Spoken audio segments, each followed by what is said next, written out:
Welcome back to my channel. It's another day, and every day comes with its own challenges.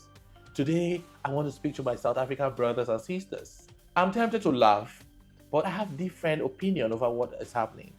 Trump is threatening South Africa. Elon Musk is also doing the same thing, and everyone seems to be conspiring against South Africa. But one question I like to ask South Africans, and I want a straight answer. South Africans, do you still want Nigerians to leave your country? Do you still want Mozambicans, Namibians to leave your country? Do you want Zimbabweans and Zambians to leave your country?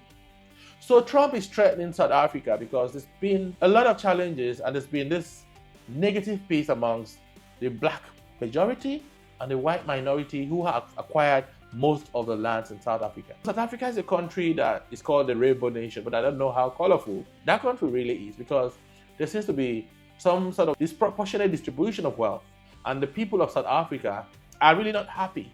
They have tried to blame Nigerians, and they wanted to accuse Nigerians of pushing drugs into their country. I'm not denying the fact that some Nigerians couldn't have been in South Africa and doing some illegal things, but most Nigerians in South Africa are doing great and employing South Africans, getting married and getting prosperous. But over time, there's been a lot of bad blood, and that has really caused rift between South Africans and Nigerians and other citizens of black population. Many years ago, when Nelson Mandela was released and he began to preach peace, I had a problem with the Truth and Reconciliation Committee that was put in place and headed by the late Bishop Desmond Tutu. If you look carefully, that Truth and Reconciliation truly didn't do any job. South Africans needed to pour out their minds, but you know what the bishop did? He told everybody to forgive. But how do you forgive in the Truth and Reconciliation when you haven't spoken your mind? Here you have a people who had a Nelson Mandela who fought and wanted equity. Mandela would eventually get into the prison, serve 27 years of his life, and they had a deal to get him out of the prison. And when he got out of prison, he needed to leave the status quo. He didn't need to do anything. He didn't need to repeal some of the laws, and the Truth and Reconciliation didn't need to address issues around education, poverty, the non-redistribution of wealth of South Africa. And you have a minority occupying most of the land, fertile lands, investments in South Africa.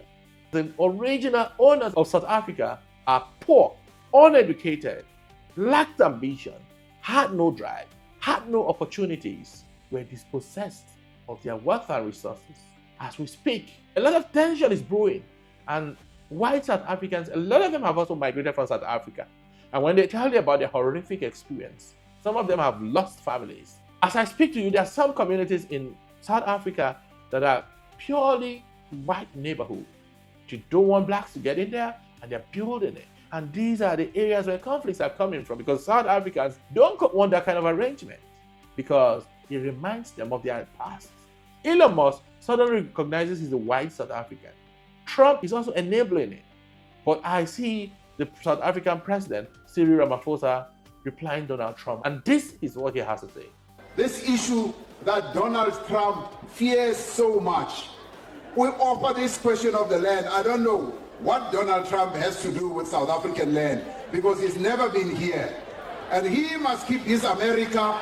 We will keep our South Africa. South Africa is our land. South Africa belongs to all the people who live here in South Africa. It does not belong to Donald Trump. He can keep his America. So that's about it. And Cyril Ramaphosa needed to say this because he understands that America also benefits from South Africa. South Africa is rich in mineral resources, and South Africa's resources goes to America as well and other trade partners. South Africa produces automobiles, and it's also a hub for manufacturing, despite the challenges that South Africans continue to face. However, he knows clearly that if America decides to withdraw funding, South Africa's resources also may not go to America. But one question I want to ask other nations, particularly African countries like Nigeria, will you be able to face Donald Trump the way Cyril Ramaphosa is doing today? Because all we have is oil. We have other resources, but oil happens to be the major resources Nigeria has been selling to the world. Nigeria allows her other resources to be stolen by China and other corrupt partners and allies. I don't think it is wise to threaten South Africa and bully them. South Africans have gone through a lot. Truth and reconciliation was shoddily done, and the redistribution of the country's wealth has become a major challenge. For all I care, Ramaphosa, Donald Trump, Elon Musk, everyone is playing politics and looking at their own interests. But I don't think Cyril Ramaphosa is really looking at the interests of South Africans, because the needs are still there and they're quite critical. And South Africans need to truly get off the ground. It's quite a pity situation when you read and see the kind of hardship that Black South Africans go through there.